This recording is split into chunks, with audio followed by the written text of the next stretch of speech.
갈라디아서 우리 한 절 한 절 성경 정독반에 오신 분 환영합니다.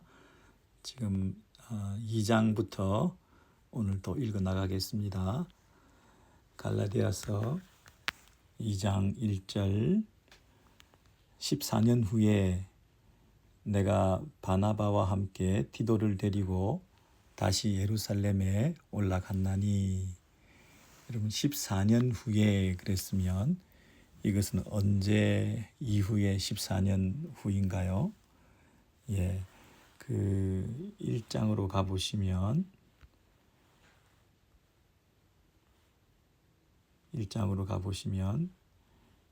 3년 후에라는 말이 나오죠. 자기가 복음을 받아들이고 이방인의 사도로 부름받은 다음에 1장 18절에 그 후 3년 만에 그런 말이 나오죠. 그래서 이방인의 사도로 부름받은 다메섹 도상에서의 그 체험이 있고 난 다음에 3년 만에 게바를 방문하려고 예루살렘에 올라갔다 그랬습니다. 이때도 15일만 머무르고 있었다 그랬습니다. 그 3년 만에라는 것은 그만큼 시간이 필요했다는 거죠. 자기가 받은 그 복음과 계시가 직접적인 하나님 앞에서 받은 계시였다는 것이죠. 다른 인간적인 권위에 의해서 주어진 것이거나 다른 영향을 받고 가르침을 사람들로부터 받은 것이 아니라는, 그래서 자신은 아라비아에 가 있었다 이렇게 얘기를 하면서 그 자신의 받은 복음에 대한 독립성을 강조했습니다. 그리고 나서 이제 또 오늘 본문에 보면 14년 후에 그랬습니다. 그러니까 아마도 그 3년 후에 다음에 또 14년 후에 이렇게 재방문을 이제 하게 되었다는 거죠. 14년 후에 내가 바나바와 함께 디도를 데리고 다시 예루살렘에 올라갔다 그랬으니까요. 아까 예루살렘에 가서 게바를 만났던 것 이후에 14년이라는 세월이 흘렀습니다. 어떤 사람들은 이 14년을 그 3년 후에라고 하지 않고 그 회심 후 14년 후 그렇게 말하는 사람도 있습니다. 왜냐하면 이 사도 바울에 있어서 결정적으로 하나의 분기점이 되는 것은, 중요한 시점은 회심 사건이고 예수님을 만난 사건이 되기 때문에 그 이후에 3년 후에, 그리고 14년 후라기보다는 그 회심 후 14년 후에 이렇게 얘기를 하기도 합니다. 어느 쪽을 택하든 간에 지금 이 본인이 말하고자 하는 것은 뭐냐면 많은 시간이 흘렀다는 뜻입니다. 14년이라는 세월이 흐르고 나서 다시 예루살렘에 올라갔다 그렇게 말하죠. 그러니까 그만큼 예루살렘하고는 거리를 유지하고 있었다 이런 뜻입니다. 예루살렘하고는 예루살렘에 있는 먼저 자기보다 사도된 자들과 교류가 깊지 않았다 이런 뜻입니다. 그만큼 자신은 독립적인 부르심을 받았고 소명 가운데 자신의 사역을, 자신이 받은 그 복음을 지금까지 힘있게 14년이라는 세월을 한결같이 복음을 전하고 있었다 이 얘기죠. 이방인의 사도로 부름받아서 14년 동안 열심히 복음을 전하는 그 사명을 잘 감당하고 예루살렘 본부라 그럴까요? 예루살렘 그 본산과는 거리를 유지한 채 자기는 유대인의 사도가 아니라 이방인의 사도이기 때문에 그 예루살렘으로부터 멀리 떨어져서 장소적으로도 사역을 하고 있었고 시간적으로도 14년이라는 세월 동안 그것과 접촉이 없었다 이 얘기를 하죠. 그런데 다시 예루살렘에 14년 후에 올라가는 이유가 뭐냐면 2절입니다. 계시를 따라 올라가 내가 이방 가운데 전파하는 복음을 그들에게 제시하되 유력한 자들에게 사사로이 한 것은 내가 다름질한 것이 헛되지 않게 하려 함이라 이렇게 말하고 있습니다. 다시 올라간 이유가 뭐냐면 예루살렘에 올라간 이유가 뭐냐면 자신의 그 전한 복음 첫 번째 지금 내가 다름질하고 있는 것 내가 지금 열심히 사역을 14년 동안 하고 있는 것 그리고 다름질한 것 그동안 14년 동안 다름질해 왔던 것 그리고 지금 하고 있는 것 그리고 지금 계속 진행으로 달려가고 있다는 얘기는 앞으로도 계속 다름질하게 될 것 그것을 말하는 거죠. 자신의 사역의 과거와 현재와 미래가 다 담겨 있는 이 중요한 일이 헛되지 않게 하려 함이라 그랬습니다. 헛되지 않는다 하는 말은 허사로 돌아가지 않는다. 이것이 물거품이 되게 된다. 뭐 이런 뜻인데 어떤 의미가 있느냐 하면 지금 사도 바울은 거짓 선생들의 공격을 받고 있습니다. 거짓 선생들의 공격을 받고 있습니다. 그것이 4절입니다. 이는 가만히 들어온 거짓 형제들 때문이라 그랬습니다. 가만히 들어온 거짓 형제들 여러분 복음에도 바른 복음이 있고 다른 복음이 있었습니다. 형제들이라고 하는 것은 우리의 동력자요 또 함께 믿음에 지체된 자들이요 함께 사랑을 나누는 구원받은 자들이 형제들 이렇게 부르는데 그 앞에 거짓 형제들이라고 붙은 것은 단순한 불신자나 세상 사람들이 아니라 교회 안에 있는 거짓된 가르침을 행하고 거기에 오염되어 있는 사람들을 말하는 것입니다. 그리고 가만히 들어온 이 말은 이들이 있는 지금 공간이 장소가 교회 안이라 이 말이죠. 신앙 공동체 안에 들어와 있다 하는 것입니다. 그러니 이것은 더 심각한 거죠. 더 문제가 많은 거죠. 그런데 이분들은 소리 나고 표시 나게 자기를 정체를 드러내는 것이 아니라 가만히 들어온다. 그래서 언젠가부터 이미 들어와 있게 되었다는 것입니다. 그래서 형제 연하고 성도 연하고 교회 신자로서 그렇게 행세하고 있는 자들이기 때문에 이들에 대한 그 처리가 참으로 난감한 거죠. 이게 쉬운 일이 아닌 거죠. 형제이기 때문에 차라리 그 다른 종교 같으면 쉽게 말할 수 있는데 이단적인 가르침은 다른 복음은 이미 복음이라는 틀을 쓰고 있기 때문에 탈을 쓰고 있기 때문에 그것이 참 가려내기가 더 분별하기가 어려운 것이죠. 교묘한 것이기 때문에 마찬가지로 형제들도 이미 형제로서 행세를 다하고 있고 교회에서 함께 예배드리고 있고 함께 신앙생활을 하면서 서로 밥도 같이 먹고 같이 이 생사고락을 같이 하고 있는 듯한 이런 형제들이지만 그러나 교리적인 부분에 있어서 신앙의 어떤 그 색깔과 진리의 어떤 그 가르침에 있어서 함께 할 수 없는 거짓된 형제들이다 이렇게 분명히 말하고 있는 거죠. 이것이 쉽지 않은 갈라디아 교회 현재의 형편이었습니다. 여러분 교회에도 이런 그 분별력이 있으셔야 되겠습니다. 형제입니다.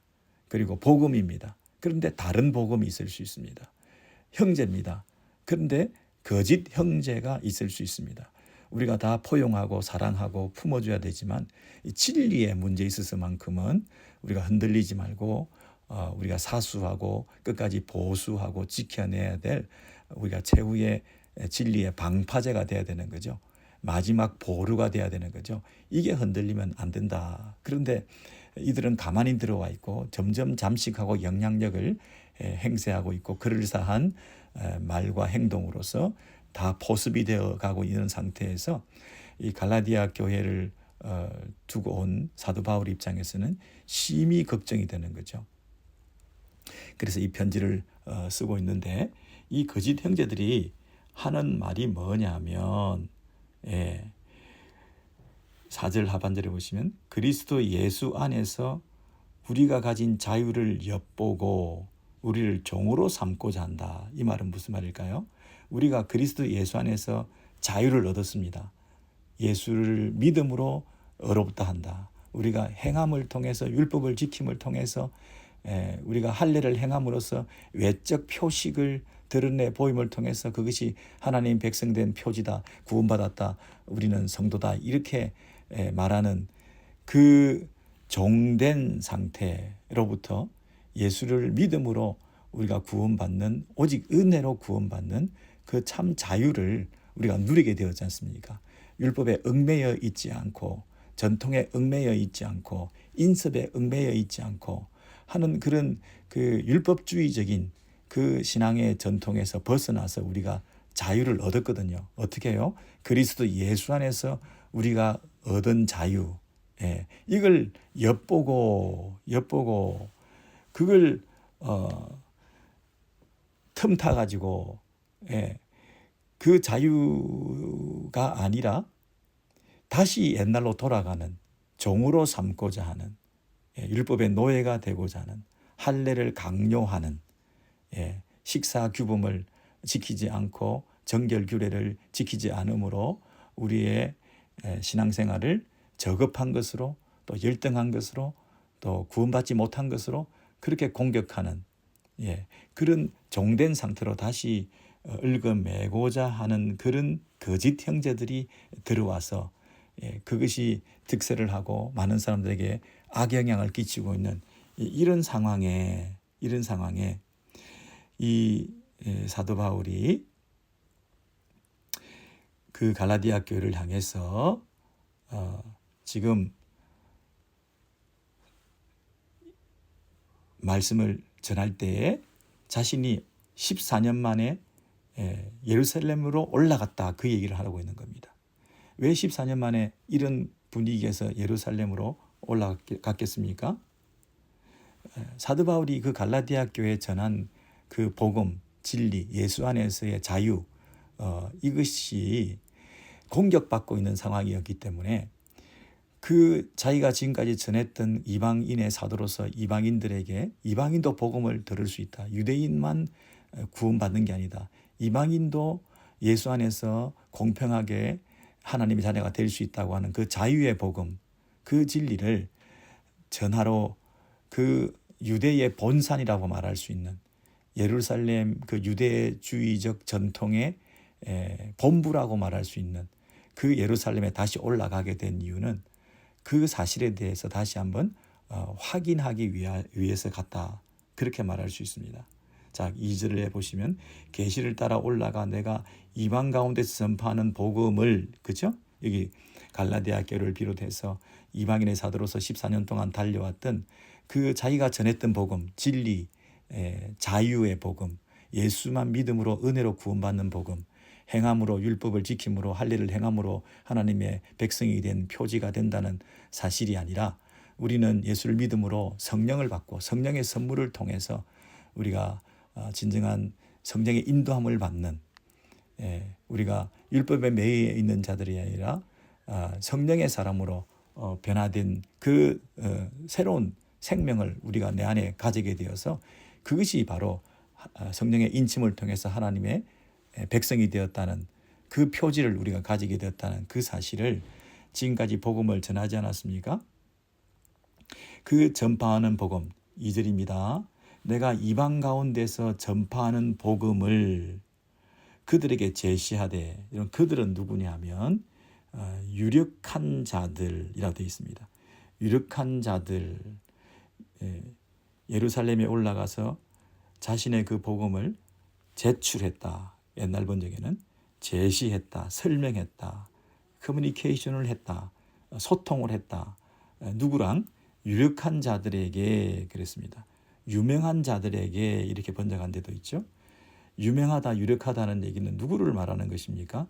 소위 예루살렘 교회의 지도자라고 하는 사람들을 말하는 것이죠. 그 밑에 쭉 보시면 그 유력한 자들을 6절에서 이렇게 말하고 있습니다. 유력하다는 이들 중에 저 유명한 이들은 이런 말 나오죠.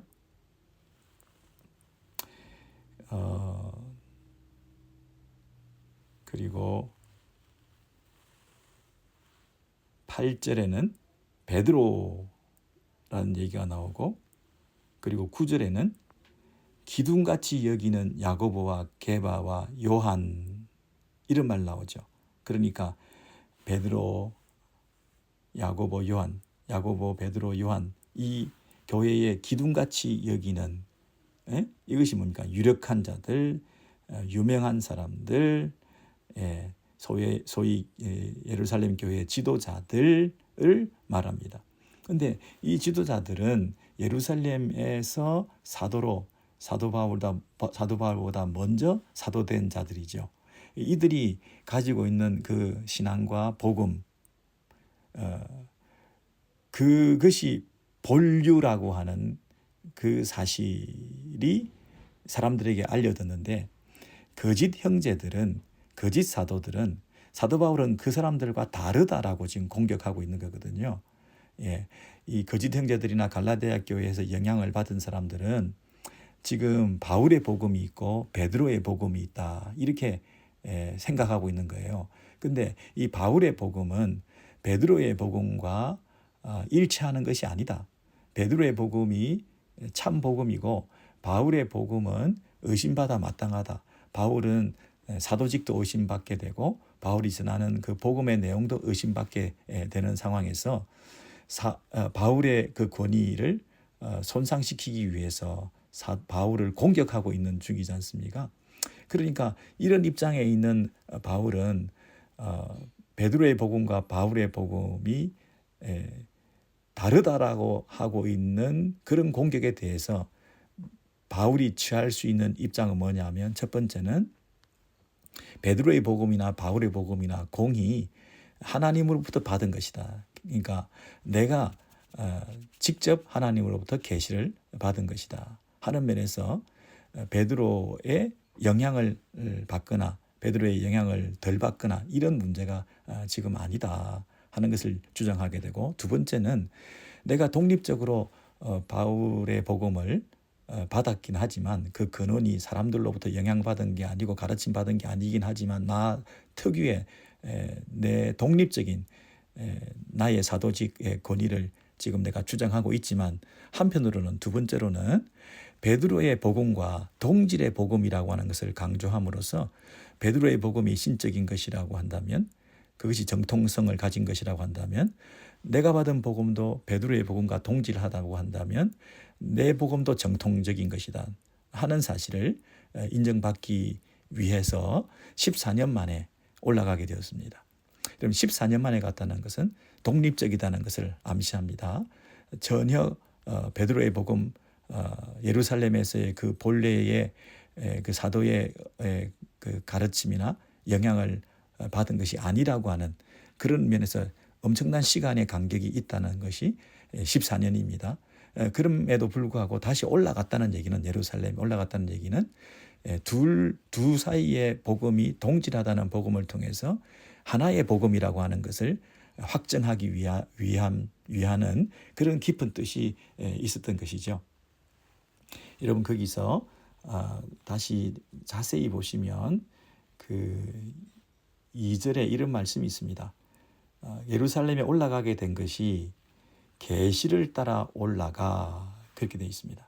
하나님의 계시를 통해서 내가 예루살렘으로 올라가게 되었다. 내가 전파하는 그 이방에 전하는 복음을 그들에게 전하기 위해서, 제시하기 위해서, 동질의 복음이라는 것을 확인하기 위해서 그들에게 올라갔다, 그렇게 말합니다. 그래서 이 사도 바울이 하나님의 말씀에 순종하는 사람이었습니다. 성령의 인도하심을 받는 사람이었습니다. 그리고 매사에 독불 장군식으로 자기는 14년 아니라 140년이라도 거기하고는 상관없이 독립적으로 내 사역을 하겠다, 그렇게 고집스럽게 자기를 내세웠던 사람은 아니었습니다. 때를 따라 하나님께서 말씀해 주시고 인도하실 때에 그것에 순종해서 14년 만이라도 서먹서먹한 관계라 할지라도 그동안 시간이 많이 흐르렀다 할지라도 세상스럽다 할지라도 그러나 내가 이렇게 굳이 올라가는 것은 내가 자존심을 숙이고 내가 굳이 하지 않아도 되는 그런 이 먼 여행을 통해서 내가 떳떳하지만 내가 전하는 복음이 잘못이 없지만 나도 직접적인 계시를 통해서 받은 진리인 것이 나는 너무나 확실하고 그리고 그것이 14년이라는 세월이 증명하지 않냐. 그 똑같은 복음을 오랫동안 지속적으로 이렇게 해왔는데 그것에 대해서 다시 컨펌하기 위해서 올라갈 필요가 없지만 그러나 불필요한 오해를 더 이상 받지 않기 위해서 그리고 혹시라도 시험 들고 또 불편해하고 있는 사람들에 대해서 클리어해 주기 위해서 내가 예루살렘에 올라감을 통해서 베드로와 다시 한번 야고보와 요한과 유력한 사람들과 교제를 통해서 동질의 복음인 것을 확인하는 그 시간들을 통해서 사람들에 대한 오해를 불식시키기 위해서 쓸데없는 갈등을 유발하지 않기 위해서 한 사람이라도 시험 들거나 의혹의 눈으로 지켜보거나 불신의 모습을 보이고 있는 자들에게 이것이 도움이 된다면 내가 굳이 14년 만이라도 올라가서 그 유력한 사람들 어떤 면에서는 약간 그 사도 바울의 그 표현 속에 나는 유력하지 않다 이런 뜻이 좀 포함되어 있습니다.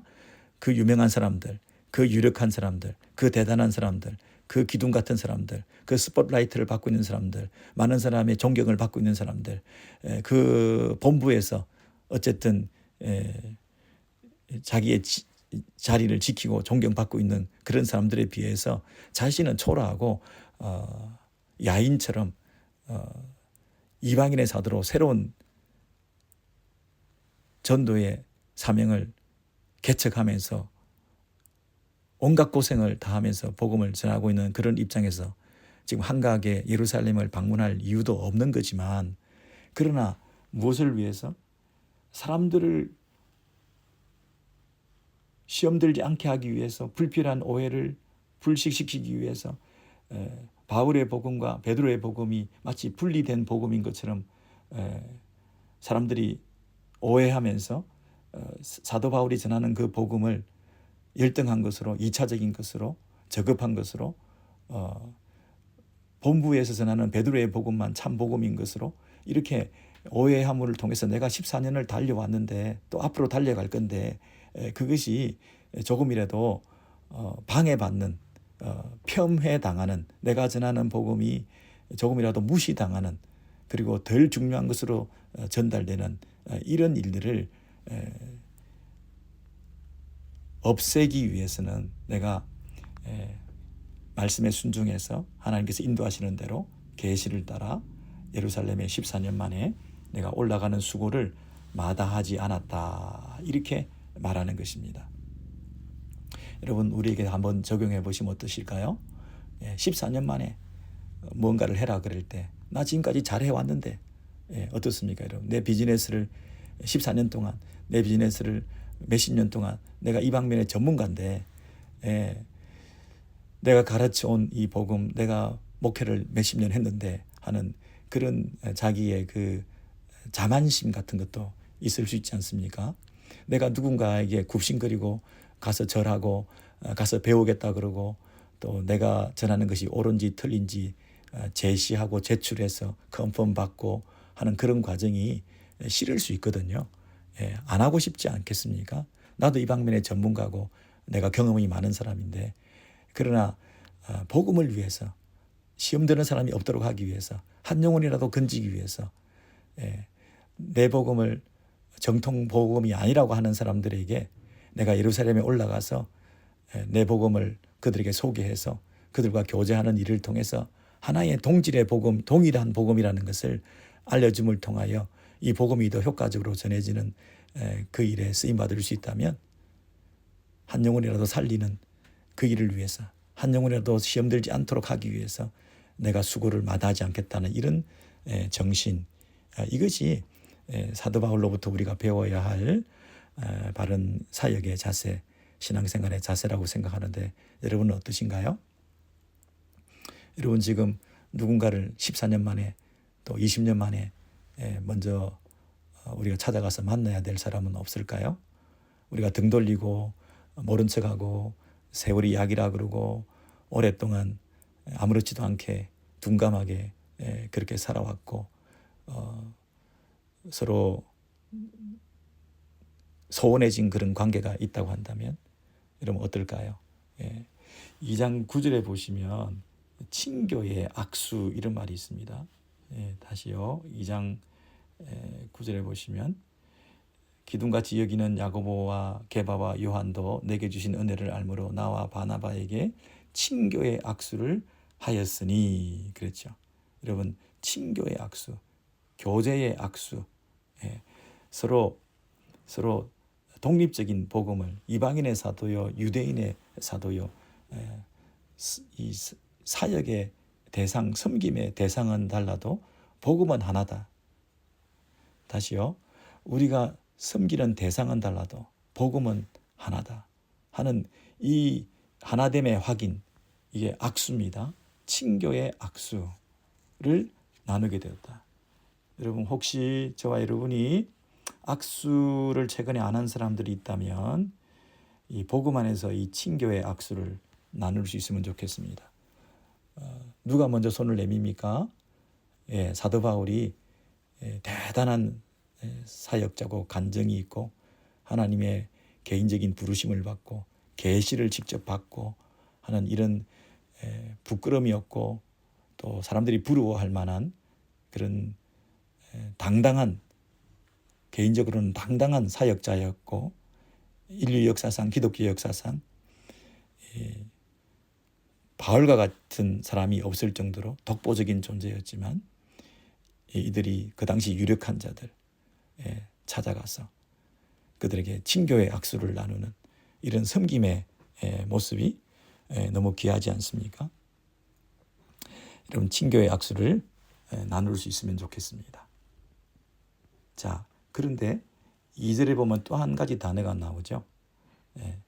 그 복음을 그들에게 제시하되 유력한 자들에게 사사로이 한 것은 그랬습니다.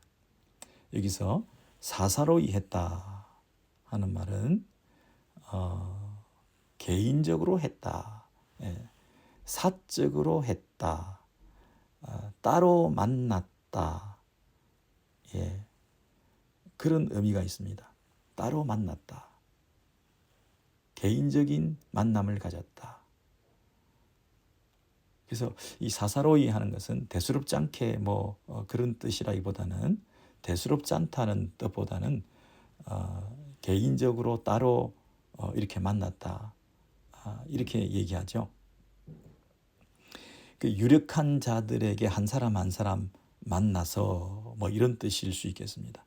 그 유력한 자들, 사도들을 한 사람 한 사람 개인적으로 이렇게 만나서 그 복음을 컨펌한 것은 내가 전한 복음과 그들이 전하는 복음이 동일한 복음이라는 것, 율법과 할례 행함을 통해서 의로워지는 것이 아니라 오직 은혜로 믿음으로 예수 안에서 누리는 그 진정한 자유함에 대해서 서로 같은 복음이라는 것을 서로 확인하게 된 것.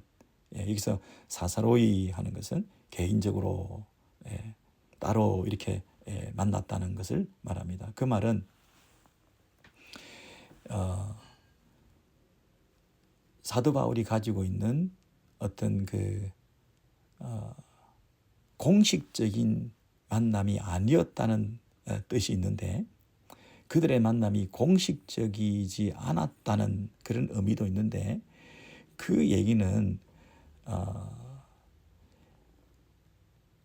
바울의 복음과 베드로의 복음이 어떤 대립적인 상태에서 어떤 공식적인 회의를 통하여 어떤 갈등 구조 속에서 어떤 회의에 의해서 하나로 통합했던 그런 인위적인 만남이 아니라 이미 하나된 복음 안에서의 개인적인 친밀한 교제를 만남을 통해서 확인했다, 재확인했다 이렇게 말하는 것입니다.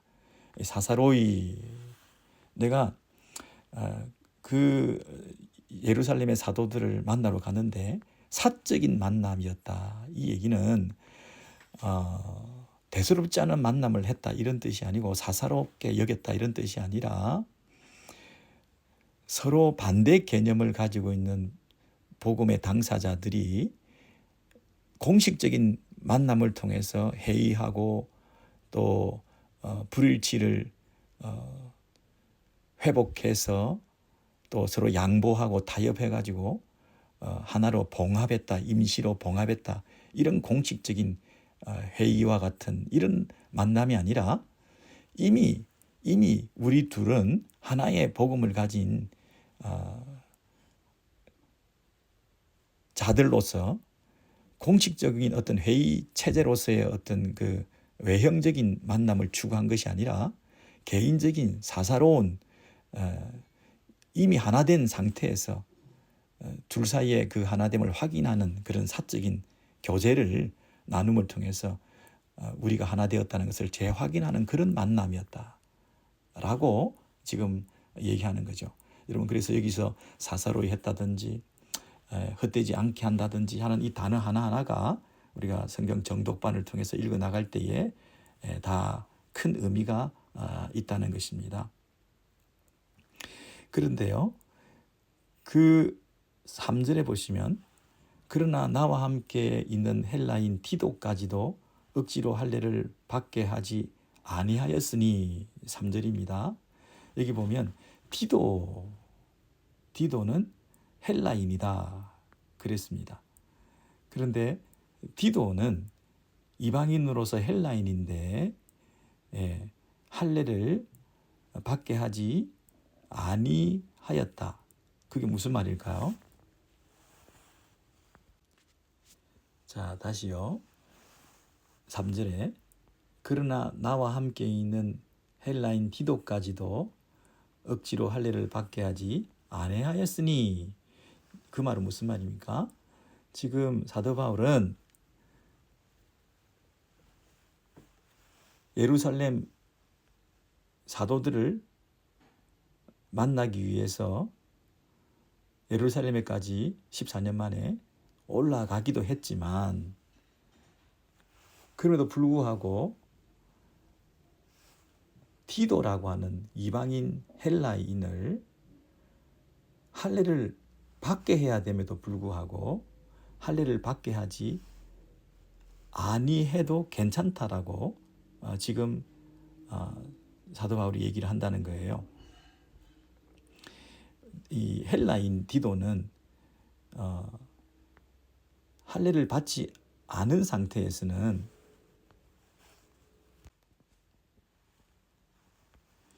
다시 보겠습니다. 3절입니다. 그러나 나와 함께 있는 헬라인 디도까지도 억지로 할례를 받게 하지 아니하였으니 왜 여기서 그러나 이렇게 돼 있겠습니까? 왜냐하면 그 위에 2절에서 이방인에게 복음을 전하는 데가 예루살렘에 올라가서 자신이 전하는 그 지금까지 전했던 그 복음을 그 베드로의 복음과 예루살렘의 그 원래의 그 복음과 컨펌하면서 동질의 복음이라고 하는 것을 자기가 확인하는 그런 섬김과 예루살렘까지 올라가는 그런 수고를 마다하지 않고 갔지 않습니까? 그런데 헬라인 디도라는 그 동료도 그렇다면 이방인이기 때문에 할례를 받지 않았을 거거든요. 할례를 받지 않았는데 그럼 예루살렘에 올라갈 때 예루살렘 분위기는 다 할례를 받아야 되는 분위기, 유대주의자들이 그렇게 공격하는 그런 흐름 앞에서 디도가 이방인이기 때문에 할례도 안 받은 상태에서 사도 바울과 함께 동력하고 동행하고 있고 복음을 전하고 있다. 그리고 예루살렘에 올라간다 하는 것은 굉장히 긴장을 야기하고 위험한 어떤 그 대립 구도를 만들 수도 있는 그런 어려움이 있었는데도 불구하고 그러면 우리가 예루살렘에 올라갈 때 할례 받고 그냥 가자. 괜히 불필요한 충돌을 방지하기 위해서 할례를 받고 가자. 그렇게 할례해라. 할례를 행해라. 그렇게 말할 법도 한데, 그러나 사도 바울은 자신의 그 복음, 그 진리를 더 정확하게 드러내기 위해서 그리스도 안에서 누리는 그 자유의 상징으로 헬라인 디도를 억지로 할례를 받게 아니했다 하는 것입니다. 근데 할례 받지 않은 이방인 그 디도를 복음의 종으로 사도 바울과 동력자로 해서 동행해서 예루살렘에 올라갔으니 그것이 가지는 그 의미가, 메시지가 있다는 것이죠. 지금 아까도 말씀드렸지만 사도 바울이 예루살렘에 두 가지를 가지고 갔습니다. 첫 번째는 그의 복음을 가지고 갔습니다. 두 번째는 그의 동료를 데리고 갔습니다. 그런데 그의 복음도 그의 동료도 다 뭐가 함축되어 있는 것입니까?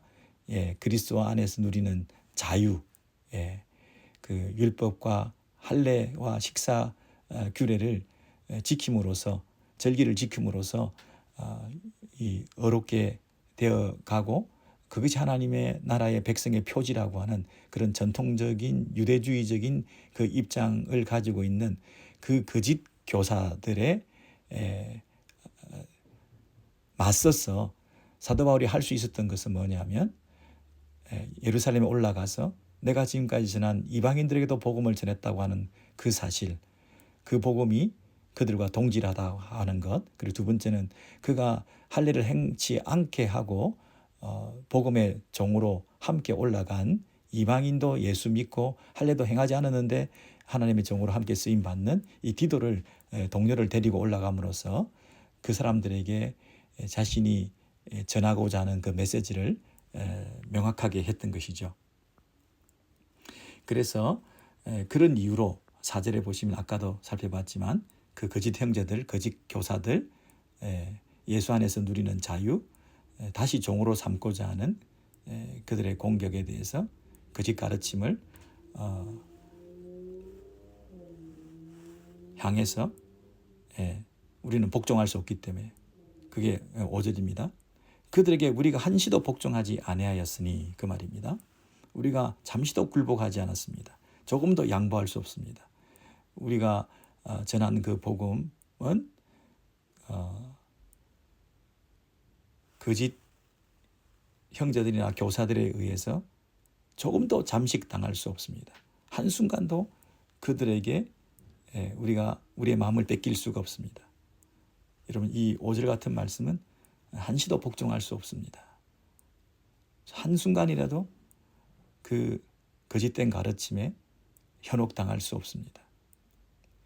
하도 많은 그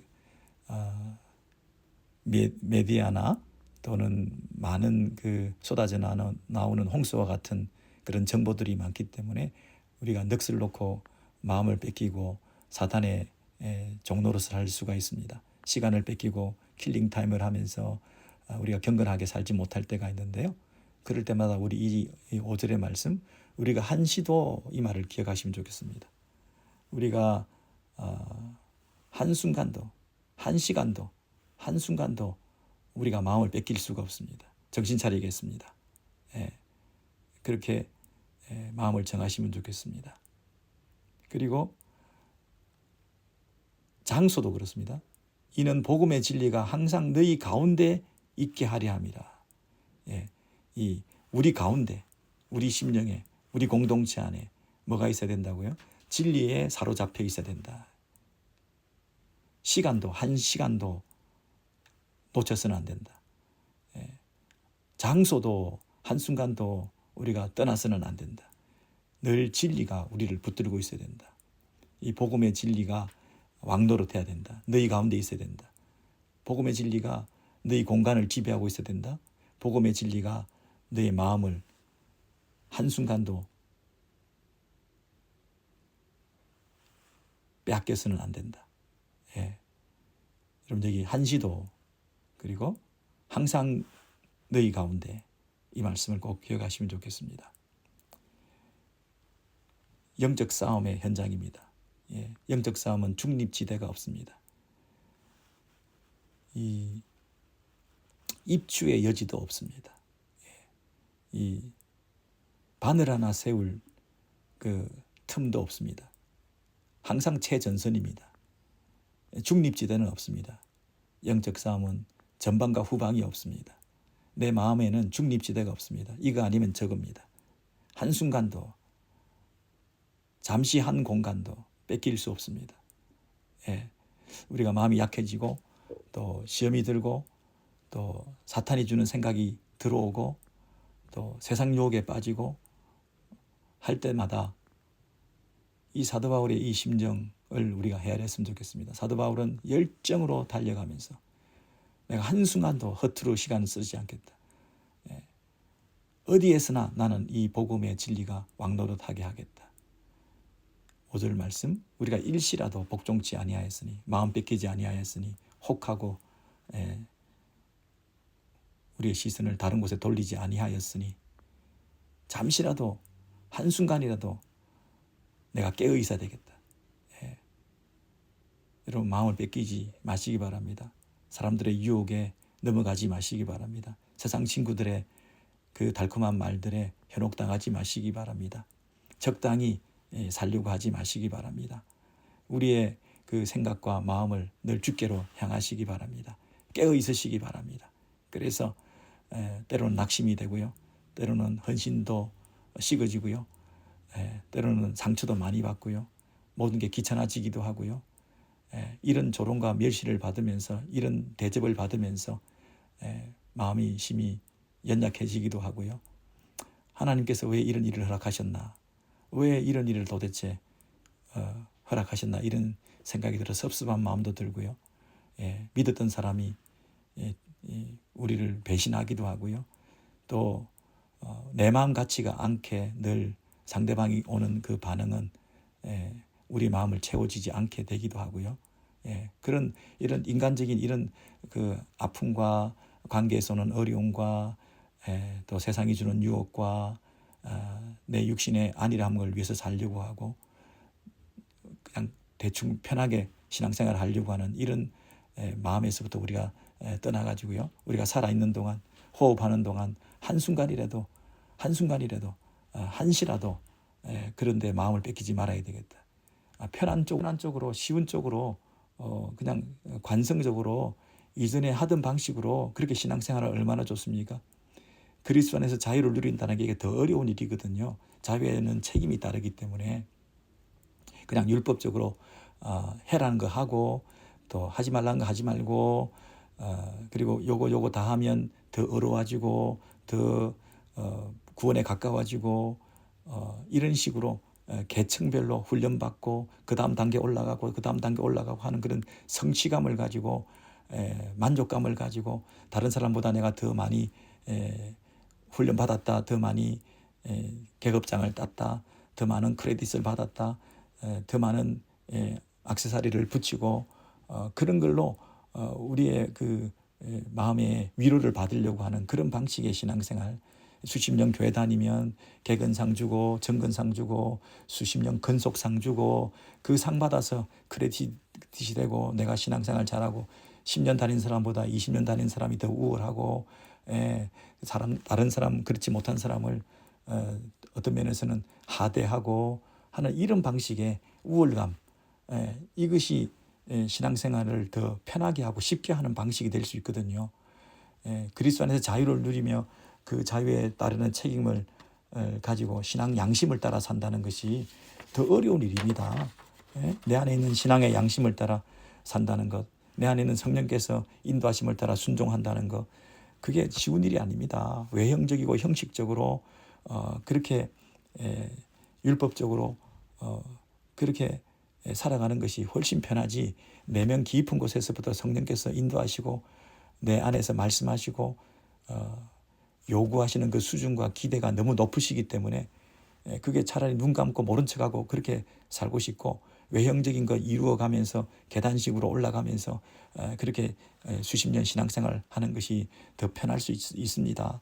그런데 그런 방식으로 살지 않고 복음의 진리가 우리를 자유케 한다. 그 자유를 누리면서 그 자유에 따르는 책임을 가지고 내 안에 있는 그 신앙 양심을 따라 살아가는 그런 방식. 예? 이게 쉬운 일이 아닙니다. 쉬운 일이 아닙니다. 여러분, 여기서 우리가 디도가 할례를 받지 않았다 하는 이런 대목이 있는데요. 한 가지만 더 우리 비교해서 살펴보고 우리 정리를 해볼 텐데요. 사도행전으로 한번 가보시면 사도행전 16장일 겁니다. 16장에 보시면, 자, 16장 1절부터 보시면 사도행전 16장 1절입니다. 바울이 드베와 루스드라에도 이름에 거기 디모데라는 제자가 있으니 그 어머니는 믿는 유대 여자요 아버지는 헬라인이라. 여기 보면 디모데가 있는데 디모데는 아버지가 헬라인이다 그랬습니다. 그런데 그 헬라인 아버지를 둔 디모데는 헬라 혈통을 타고났기 때문에 아무리 그가 칭찬받고 아무리 2절입니다. 모든 형제들에게 칭찬받는 자이고 그렇지만 3절에 그 칭찬받는 디모데를 데리고 바울이 복음을 전하러 가려고 하는데 그 지역에 많은 유대인들이 있습니다. 그래서 그 많은 유대인들을 상대로 해서 그를 데려다가 복음을 전하려고 하다 보니까 바울이 디모데에게 할례를 받게 합니다. 그를 데려다가 할례를 행하니 이는 그 사람들이 그 유대인들이 그 디모데의 아버지가 헬라인인 줄 다 알미르라 그랬습니다. 그래서 그 아버지가 헬라인인 줄 이방인인 줄 다 알기 때문에 그 유대인들 입장에서는 디모데가 이방인들이고 헬라인인데 감히 하나님의 자녀가 되고 사도 바울의 동력자가 돼가지고 그 유대인들을 상대로 하나님 백성이 되라라고 복음을 전한다는 일이 마땅치 않은 거죠. 이미 유대인들은 할례를 행했고 할례를 행하는 것이 하나님의 백성이라고 하는 그런 데 익숙한 사람들입니다. 그런데 감히 이방인이 헬라인이 와서 하나님 백성이 되라라고 얘기를 할 때 최소한 할례 정도는 받고 있어야 그들과 접촉점이 있게 되는 거거든요. 그래서 유대인들을 상대로 해서 복음을 전할 때 사도 바울이 동역자 디모데 이방인인 그 디모데에게 너는 할례를 행하라 이렇게 얘기를 했다는 겁니다. 그래서 5절에 보시면 이에 여러 교회가 믿음이 더 굳건해지고 수가 날마다 늘어갔다 이랬는데 바울과 디모데의 사역이 하나님께서 인도하셔서 그런 열매를 맺게 되었던 것이죠. 자, 그러면 어떤 경우는 할례를 행하라 그러고 어떤 경우는 할례를 행하지 말라고 그러고 이러고 있잖아요. 디도는 갈라디아 교회 그 편지에 의하면 예루살렘에 올라갈 때 사도 바울이 디도를 데리고 올라가면서 할례를 행하지 말라, 억지로 할례를 행하지 말라, 억지로 할례를 행하게 하지 않았다는 거죠. 예, 그 이유가 뭘까요? 지금 갈라디아 교회를 상대로 메시지를 전하고 있는 사도 바울 입장에서는 할례나 율법이나 이런 외적인 것들을 행함을 통해서 의로워진다고 하는 그 교리에 거짓 교사들의 영향을 받고 있는 그들을 상대로 복음을 전하고 있기 때문에 그들에게는 선명하게 그것에서부터 자유함을 보여줘야 됩니다. 이방인이라 하더라도 할례를 행하지 않아도 그리스도 안에서 바른 복음에 의해서 의롭게 되는 그 교리를 전하고 있는 사도 바울 입장에서는 그 유대주의의 영향을 받아 있는 그 거짓 가르침에게 종속될 필요가 없는 거죠. 한시도 거기에 뺏길 수가 없는 거죠. 그게 영향을 받을 수가 없는 거죠. 그들과 비슷해가지고는 우리들의 그 복음의 그 분별을 그들에게 가르쳐 줄 수 없기 때문에 오히려 이럴 때는 디도에게 너는 이방인이지만 할례를 행하지 말라. 그래서 나와 함께 동행하고 이방인인데 할례도 행하지 않았는데도 그리스도 안에 자유를 누리는 진정한 복음을 가진 자로서 떳떳하게 사역해야 된다. 그들에게 뭔가 그것을 선명히 보여줄 필요가 있을 때는 할례를 행하지 말라 이렇게 얘기를 하죠. 그런데 이 유대인들에게 이제 복음을 전하는 상황에서는 이 참 진리에 대한 양보할 수 없는 그 복음의 순수성을 굳건히 하면서도 그 많은 유대인들이 모여있는 그 공동체 안에서 이미 디모데라고 하는 사람이 이방인인 것, 헬라인인 것을 사람들이 다 알고 있는 그런 분위기에서 그가 그 곳에 가서 복음을 전하러 들어갈 때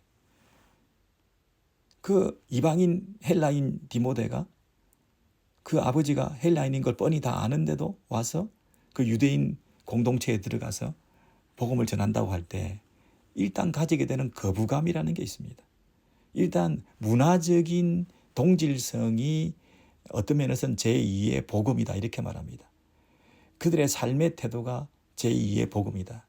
제1의 복음이 예수, 오직 예수, 그것이 제1의 복음이라고 한다면 어떤 상황에 맞는 문화적인 어떤 컨텍스츄얼라이제이션이라고 하는 그 어떤 상황과 그 컨텍스트에 맞는 그 동질성을, 관계성을 회복하게 되는 것이 참으로 복음 전파에 방해받지 않는 하나의 통로가 될 수 있다는 것입니다.